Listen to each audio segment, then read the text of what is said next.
25 বছৰ দখলত ৰখা এটা সমষ্টি কিমান শক্তিশালী গোলাঘাটত মন্ত্ৰী অজন্তা নেওগৰ স্থিতি পাৰিবনে বিতুপন শইকীয়াই বিজেপিৰ ভেটিত কপনি তুলিব হয় মই বৰ্তমান উপস্থিত আছো গোলাঘাট সমষ্টিৰ জামুগুৰি অঞ্চলত জামুগুৰি অঞ্চলৰ ৰাইজৰ পৰা আমি জানিবলৈ চেষ্টা কৰিম যে জামুগুৰি অঞ্চলত উন্নয়ন হৈছে নাই বা আগন্তুক নিৰ্বাচনত তেওঁলোক কাক বিচাৰে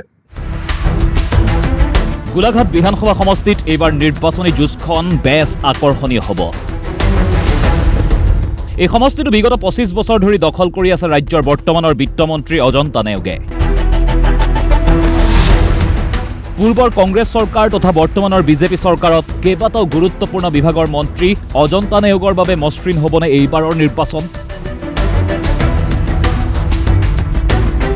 শাসকীয় বিজেপিৰ দাবী বিগত 2 দশকৰো অধিক সময়ছোৱাত পথ ঘাট শিক্ষা স্বাস্থ্য আৰু নগৰ উন্নয়নৰ ক্ষেত্ৰত সমষ্টিটোত বিভিন্ন আঁচনি ৰূপায়ণ কৰি আছে স্থানীয় বিধায়িকা তথা মন্ত্ৰী অজন্তা নেওগে কিন্তু এই বিষয়ে কি কয় সমষ্টিটোৰ ৰাইজে না এবাৰ নিৰ্বাচন ভাল হ'ব আমাৰ মাননীয় মুখ্যমন্ত্ৰী ডক্টৰ হিমন্ত বিশ্ব শৰ্মা নেতৃত্বত পুনৰবাৰ আমি 2024 চনত অসমত বিজেপি চৰকাৰ গঠন হ'বলৈ গৈ আছে উন্নয়ন যথেষ্ট হৈছে আপোনালোকে দেখিছে ৰাস্তাটো পুনৰ নিৰ্মাণ হৈ আছে মেৰামতি চলি আছে গতিকে আপোনালোকে আমাৰ গোলাঘাটৰ পৰা মেৰাপানী যোৱা ৰাস্তাটো ধুনীয়াকৈ সুন্দৰকৈ ইতিমধ্যে হৈ গৈছে আমি মনামতে আমাৰ জামুগুৰিটো খুব সোনকালে আৰম্ভ হ'ব আৰু পথটো ধুনীয়া হৈ হ'ব গতিকে সকলো ভালেই হৈ আছে আমি মুখ্যমন্ত্ৰী ইতিমধ্যে আমাৰ উদ্যমিতা আঁচনি সভাত তেওঁ উল্লেখ কৰিয়ে গৈছে গতিকে নিশ্চয় বাইদেউ এবাৰ গোলাঘাট সমষ্টিত হয়তো উদ্যতন প্ৰতিপক্ষৰ মতে যদি তেওঁক প্ৰাৰ্থিত্ব প্ৰক্ষেপ কৰে বিপুল ভোটত পুনৰবাৰ জয় হ'ব বিগত বিধানসভা নিৰ্বাচনত তীব্ৰ প্ৰতিদ্বন্দ্বিতাৰ সন্মুখীন অজন্তা নেওগ অতি কম ভোটৰ ব্যৱধানত জয়ী হৈছিল অজন্তা নেওগ 2021 চনৰ নিৰ্বাচনত অজন্তা নেওগক প্ৰত্যাহ্বান জনাইছিল সেই সময়ৰ সদ্য বিজেপি ত্যাগী কংগ্ৰেছী প্ৰাৰ্থী বিতুপন শইকীয়াই এইবাৰো অজন্তা নেওগৰ সম্ভাৱ্য প্ৰতিদ্বন্দ্বী হ'ব বিতুপন শইকীয়া ৰাজনৈতিক বিশ্লেষকসকলৰ মতে গোলাঘাট সমষ্টিত এইবাৰ প্ৰতিদ্বন্দ্বিতা যথেষ্ট তীব্ৰ হ'ব শাসকীয় শিবিৰ আগবাঢ়িছে উন্নয়নক মুখ্য ইছ্যু হিচাপে লৈ বিপৰীতে বিৰোধীয়ে স্থানীয় অসন্তোষ আৰু পৰিৱৰ্তনৰ দাবীক ৰাজনৈতিক ইছ্যু হিচাপে গঢ় দিবলৈ চেষ্টা চলাই আছে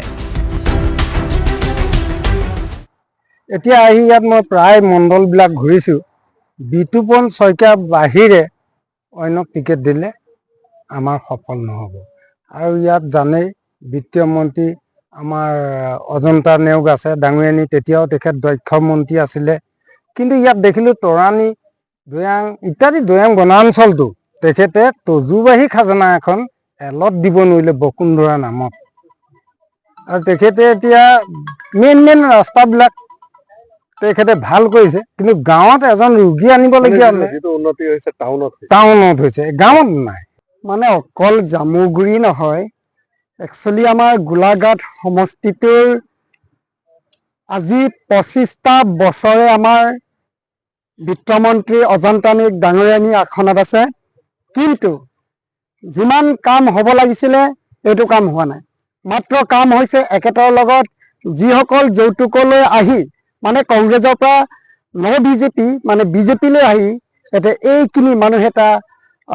যিসকল পুৰণা মানুহখিনি এতিয়া বিধ্বস্ত এটা নতুন যিসকল বিজেপিসকলৰ এটা ডেভেলপমেণ্ট উন্নতি হৈছে এতিয়া মূল প্ৰশ্ন দুটা 25 বছৰৰ নেতৃত্বৰ পিছত ৰাইজে পুনৰ অজন্তা নেওগৰ ওপৰত বিশ্বাস প্ৰকাশ কৰিব নে নতুন বিকল্পৰ সন্ধান কৰিব